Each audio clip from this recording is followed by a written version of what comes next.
number 1 in twitching. Bottom of the first inning with 2 outs and nobody on. Cal Ripken Jr., the batter against Scott Sanderson.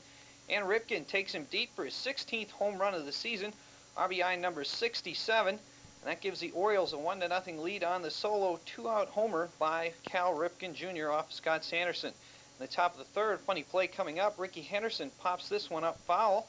David Segui, the first baseman, loses it in the sun. He has no idea where it is. It lands foul. Ricky Henderson would later walk. And this worried little lady is Christine Telford. Her husband Anthony Telford is making his major league debut, and he's pitching a pretty good ball game. Top of the third inning, he picks off Ricky Henderson at first base. That ended the top of the third, and he had a no-hitter through 4 2/3 innings. And in the top of the fifth inning, with 2 outs and nobody on, Terry Steinbach would break up that no-hitter as he would loop this single into center field. That was the first hit of the game for the Athletics, but they didn't score. And Telford went 7 innings, only allowing 1 hit, walking 4 and striking out none. So Anthony Telford making a very impressive major league debut as his wife Christine looks on. And here's a shot of Christine Telford's reaction to her husband Anthony giving up the first hit in the ballgame. That one coming in the top of the fifth inning with 2 outs. In the bottom of the fifth inning with Brady Anderson aboard and 1 out, Joe Orsulak, the batter against Scott Sanderson, and Orsulak takes Sanderson out. No doubt about that one. It was his 11th home run of the season. RBIs number 53 and 54. That gave the Orioles a 3-0 lead. And in the top of the 8th inning, some great defense turned in by Orioles second baseman Rene Gonzalez. As Kurt Schilling is now pitching, Terry Steinbach, the batter, he lifts this one foul. Gonzalez calls off his first baseman, David Segui. He has it, makes the catch, and slams into the tarp, but hangs on for the out. Another look at the great catch by Rene Gonzalez, the Orioles second baseman, as he catches and slams into the tarp. That was the first out in the 8th. Anthony Telford nearly had his nice, tidy little one-hitter erased by reliever Greg Olson, who did not pitch well in the top of the 9th with 1 on and 1 out. Mark McGuire, the batter. And McGuire goes deep for his 32nd home run of the season as Jose Canseco was aboard. RBIs number 82 and 83. That pulled Oakland to within 1 at 3-2, and Greg Olson not happy about it. But Greg Olson would eventually get Terry Steinbach to fly out to end this game. So Telford gets the win in his major league debut. He's now 1-0. Scott Sanderson takes the loss. He's 12-8. And Greg Olson does it the hard way, picks up his 28th save. The Orioles win it 3-2. And Anthony Telford picks up his first win in his major league debut as he gets congrats from Frank Robinson. Park, as the Red Sox try to wipe out their 3-game losing streak, they host the California Angels. Bottom of the first inning, Wade Boggs will hit a high-hopping base hit through the infield. Jody Reed comes in to score from second base, and the Sox lead 1-0, RBI 49 for Boggs. Top of the second inning now, Lance Parrish on first base for the Angels. Roger Clemens on the mound for the Red Sox. He's won 5 straight starts. He strikes out Lee Stevens looking at a called third strike. John Marzano fires to Luis Rivera at second base, getting Parrish, who just jogs off the field. 2 outs in the bottom of the second inning for the Sox. Luis Rivera with a double to left field into the corner. Tom Verdansky scores RBI 23 for Rivera, 2-0 Sox, 3-0 on an RBI base hit by Jody Reed. And then Wade Boggs hits a fly ball to left field. Luis Polonia will drop the ball. Jody Reed comes in to score, and the Sox lead 4-0 after 2 innings of play, as they send 9 men to the plate and score 3 runs with 2 outs. Here's another look at the misplay by Luis Polonia in the left field. The Angels finally get on the board in the top of the third inning. Pete Coachman with a base hit the opposite way off of Roger Clemens. Dick Schofield scores for Coachman. It's his second RBI in his second Major League game, but the Sox still lead by 3, 4-1. Roger Clemens in a jam in the top of the 6th inning. The Angels have runners at first and third, but Clemens strikes out Lance Parrish for the 3rd out of the inning, his 8th strikeout victim of the day.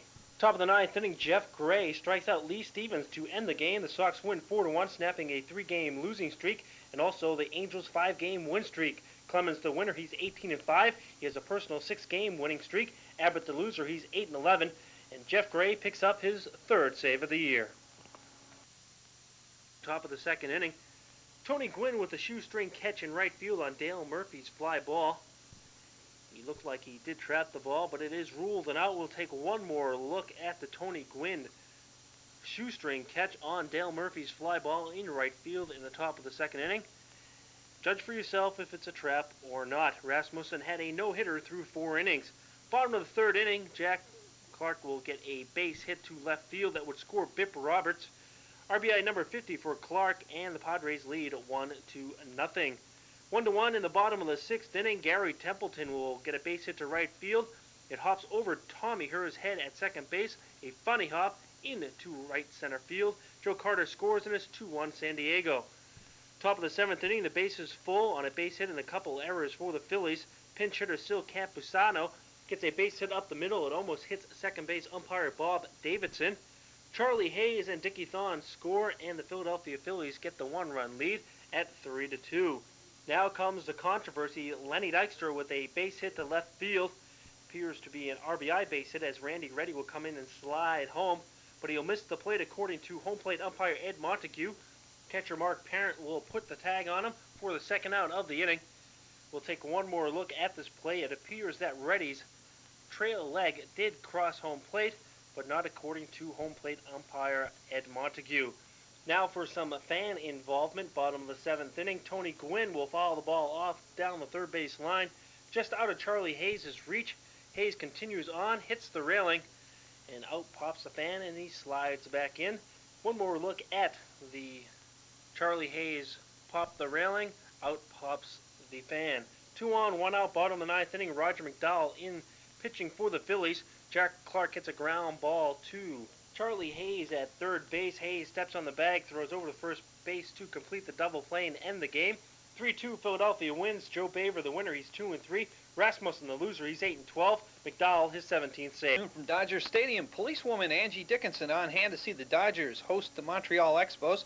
Top of the first inning with 2 outs.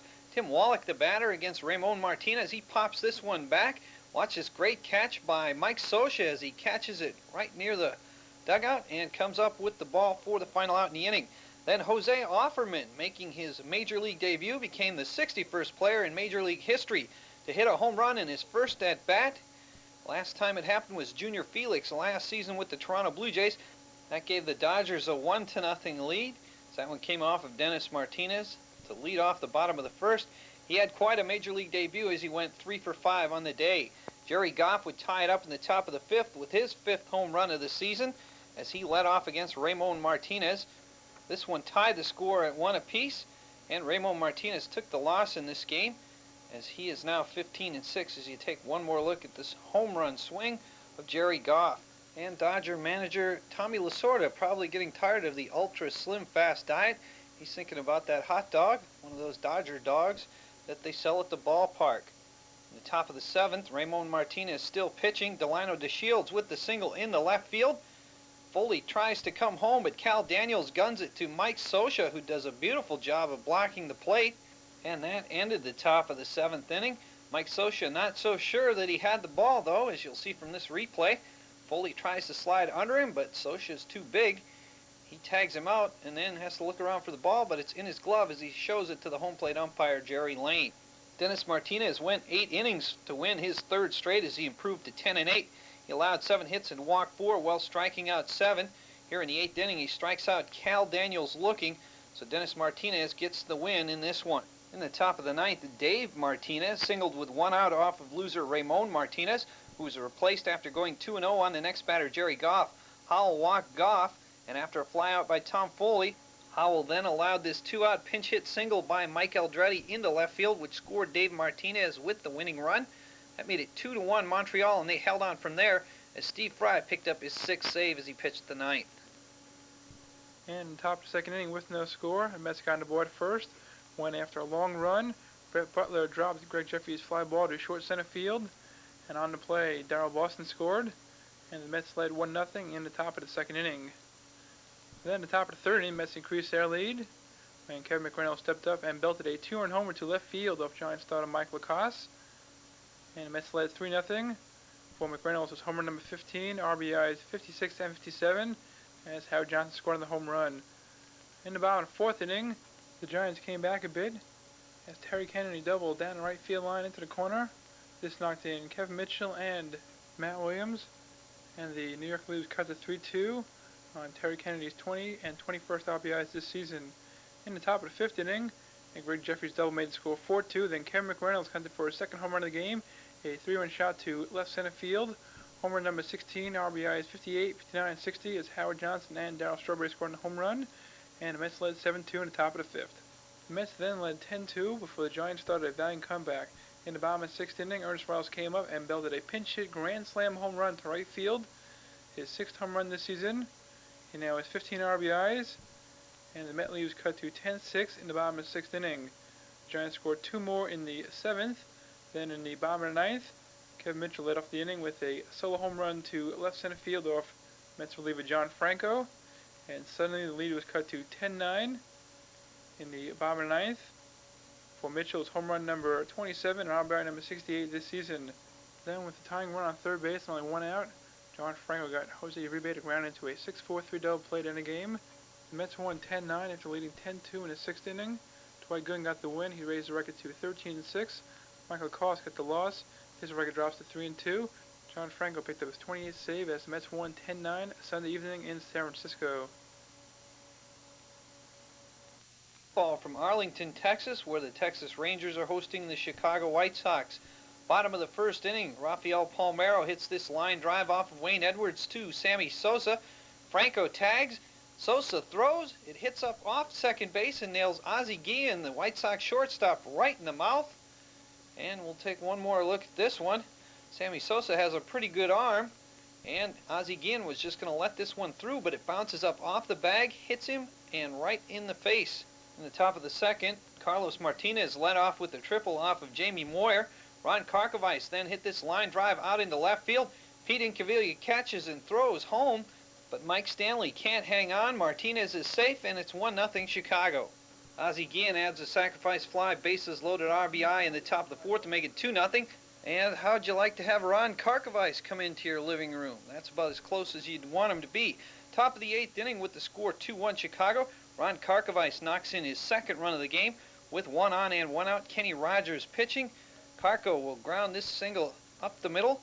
Coming around to score is Phil Bradley. That makes it 3-1 Chicago. Craig Graybeck adds a RBI double to make it 4-1. But in the bottom half of the eighth inning, Rafael Palmeiro comes up against reliever Barry Jones, leading off the bottom of the eighth, and he hits his 12th home run of the season. This one going way out into right field. That made it 4-2. The White Sox still led it, and that would be the final, as the White Sox would beat Texas 4-2 on the night. Bottom of the ninth inning, great play coming up by first baseman Steve Lyons as he dives and gets this ball hit by Gino Petralli, throws over to Bobby Thigpen covering, and then Lyons sticks his tongue out at first base umpire Tim McClellan and grabs his head. Well, Bobby Thigpen becomes the 6th American League pitcher in history to record 40 saves. He's the 10th major leaguer to do it. Here he gets Kevin Reimer to pop out to end it. Mark Davis, of course, got 40 saves in the National League last year. Jeff Reardon was the last American leaguer to do it. The final is 4-2 Chicago. Wayne Edwards gets the win. He's 2-2. Jamie Moyer takes the loss. He's 1-5. And Bobby Thigpen gets his 40th save on the season.